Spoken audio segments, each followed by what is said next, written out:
अस्सलाम वालेकुम, मैं हूं सज्जाद अनवर और आज की जो ताज़ा तरीन सूरत हाल है वो ये जनाब कि 9 मई के वाक़यात के बाद इमरान खान साहब के सामने एक नया नक्शा उभर के सामने आ गया है। 9 मई के बाद वो जो तमाम रिलीफ़ जो इमरान खान साहब को मुख्तलिफ़ अदालतों से मिला करते थे, या वो रिलीफ़ जो उनको बाज़ अदारों के अंदर उनके जो हमायती थे, या जिस तरीके से उनको जलसे करने की इजाज़त थी, वो अपनी एक एक्टिविटी को आज़ादाना तौर पे कर रहे थे, रैलियाँ निकाल रहे थे, अब उनके लिए एक बिल्कुल नया मुख्तलिफ़ वक्त शुरू हो रहा है 9 मई के बाद।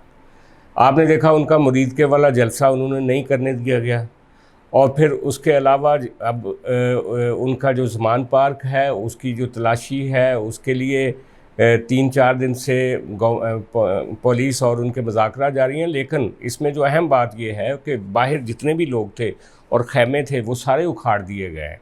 क्रेन का इस्तेमाल करके वहाँ से हर चीज़ रिमूव कर दी गई है। और अब इमरान खान साहब खुद कह रहे हैं जी कि आप आएँ कंपाउंड में देखें, यहाँ पे कोई दूसरा आदमी नहीं है। तो वो इमरान खान जो इन लोगों के शील्ड के अंदर पीछे होके बैठा था, कुछ ख़वातीन थीं, कुछ मर्द थे, सैकड़ों लोग रोज़ आते थे। एक मेले का समा था ज़मान पार्क में, वो मेला ख़त्म हो चुका है। और इसके अलावा जो हफाजती ज़मानतें थीं इमरान खान साहब की, वो इस पीर और मंगल, अगले जो पीर और मंगल आ रहा है नेक्स्ट वर्किंग डे, तब तक की कोई 8-9 ज़मानतें थीं जो दहशतगर्दी के मुकदमात में भी थीं और नैब के मुकदमात में भी थीं। इस्लामाबाद हाई कोर्ट ने जो ज़मानत दी थी उसमें ख़ास तौर पे कहा गया था कि आप नैब के साथ जो है उनकी इन्वेस्टिगेशन में शामिल हो जाएं, और अगर आप शामिल नहीं होंगे तो नैब अगर हमारे पास आएगी तो हम ये ज़मानत ख़त्म भी कर सकते हैं। आने वाला जो वीक है इमरान खान साहब के लिए वो काफ़ी मुश्किल और काफ़ी एक तकलीफ़देह हफ़्ता शुरू हो रहा है। और ख़बर ये है कि इमरान खान साहब को फाइनली उनको और उनकी ज़ौजा मोहतरमा जो हैं बुशरा बीबी, उनको भी अल कादर यूनिवर्सिटी वाला जो केस है इसमें उनको गिरफ़्तार कर लिया जाएगा अगले वीक में। और चूँकि नैब ने जो पिछले कुछ दिनों में जो अपने सवालनामा दिया गया है वो उसका भी जवाब नहीं दिया। इमरान खान साहब के वकीलों की तरफ से ना जवाब आया, ना खुद वो जो नोटिस सर्व करने थे इमरान खान साहब को एक प्रोसीजर के तहत नैब ने, वो 3 दफ़ा ज़मान पार्क गए लेकिन उस पर भी कोई काम नहीं हुआ। तो मेरा ख़्याल है कि फ़ाइनली अदालतों को वो जो रिलीफ़ इमरान खान साहब को दहशतगर्दी के मुकदमात में भी और दूसरे मुकदमात में भी मिला है वो भी आपको अगले वीक में आपको कम होता हुआ नज़र आएगा। और ख़बरें ये चल रही हैं जिन जो एजेंसियों के साथ कनेक्टेड रिपोर्टर्स हैं वो तो यहाँ तक कह रहे हैं जनाब कि ज़मान पार्क को उसी तरह सील कर दिया जाएगा जैसे जुल्फ़िकार अली भुट्टो की फांसी के बाद 770 क्लिफ्टन जो था इस कराची में, वो बिल्कुल सील कर दिया गया था और फैमिली को वहाँ से निकाल दिया गया था। इसी तरह आपको याद होगा मियाँ नवाज शरीफ का जो मॉडल टाउन वाला घर था, वो जब जनरल मुशर्रफ ने टेक ओवर किया और तो उसके बाद वो घर भी जो था वो स्टेट ने उसका कब्ज़ा ले लिया था और वहाँ पे कुछ सरकारी दफ्तर बना दिए गए थे, जो जब मुशर्रफ का टाइम ख़त्म हुआ तो फिर वो घर उनको वापस मिला था। इसी तरह 9/0 को उन्होंने सील किया था जब अल्ताफ़ हुसैन साहब ने स्टेट के ख़िलाफ़ तकारीर की थी। तो उसी पैटर्न पे कहा जा रहा है कि जनाब ज़मान पार्क को पहले मरहले पे सील किया जाएगा, फिर उनकी दीवारों को भी तोड़ा जाएगा।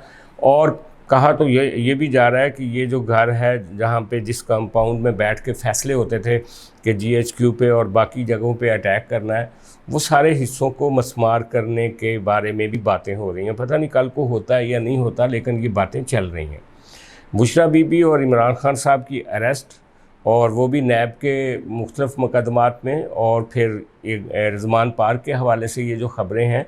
और फिर जो अहम तरीन मामला उभर के सामने आया है वो 9 मई के बाद उनकी पार्टी कराची से लेकर पेशावर तक लोग इस्तीफ़े दे रहे हैं और पार्टी से अलग हो। कहा यह जा रहा है कि फवाद चौधरी हो, परवेज़ इलाही हो, शाह महमूद कुरैशी हो, असद उमर हो, ये वो टॉप टियर है जो इमरान साहब के राइट लेफ़्ट पे बैठने वाले लोग हैं। इन्होंने भी एजेंसियों को और एस्टैब्लिशमेंट को यकीन दहानी करा दी है कि किसी मुनासिब वक्त पे वो भी पार्टी से अलग हो जाएंगे।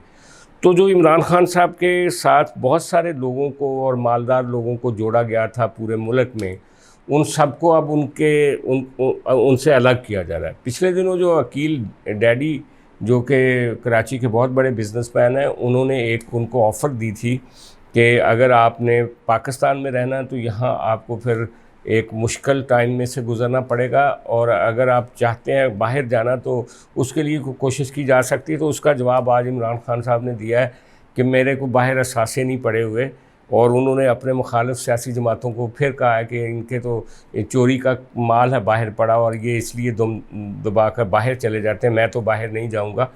हालांकि सबको मालूम है कि इमरान खान साहब अगर बाहर जाते हैं तो उनकी पार्टी जो है वो जितना फ़ंड रेजिंग बाहर से करके पाकिस्तान को भेजी जा रही है, तो पाकिस्तान में तो अशरे शीर भी उतनी फ़ंड रेजिंग उनकी पार्टी के लिए नहीं हो रही, और बाहर उनकी एक बहुत बड़ी सपोर्ट है। और फिर जमाइमा और उनकी फैमिली और फिर बच्चे उनके वहाँ रहते हैं, तो उनके पास पूरा वसाइल हैं अगर वो बाहर जाना चाहते हैं। लेकिन उन्होंने कहा कि नहीं जी, मैं पाकिस्तान में रहूँगा। अब वो इस फैसले पे कब तक कायम रहते हैं, क्या वो भी जब तक एक जेल और उसकी सौबतों को बर्दाश्त करेंगे, तो फिर उसके बाद ही वो भी मियां नवाज शरीफ की तरह एक बाहर का रास्ता तलाश करेंगे। क्योंकि आपको याद होगा मियां नवाज शरीफ भी यही कहते थे कि मैं पाकिस्तान आऊँगा, और वो अपनी बेटी के साथ पाकिस्तान वापस आए थे। लेकिन जब एक बहुत ही बदतरीन किस्म की जेल उनको काटनी पड़ी तो फिर उन्होंने इसी में आफियत समझी कि उनको बाहर निकाल दिया जाए। तो इमरान खान साहब अभी उन मराहल से गुज़रे नहीं हैं,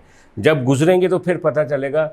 जैसे आज एक उनकी ऑडियो लीक हुई है, एक अमेरिकन कांग्रेस वुमेन को कह रहे हैं कि मेरे पे बहुत जुल्म हो रहा है पाकिस्तान में, और बाहर मेरे हक़ में आवाज़ उठाएं। तो इमरान खान एक बदलती हुई रियलिटी के साथ अपने आप को एडजस्ट करेंगे, क्या करेंगे, आने वाला वक्त उनके ऊपर बहुत भारी है। आज का जो वीलॉग है मैं यहीं ख़त्म करता हूँ, आपसे इंशाल्लाह कल मुलाकात होगी।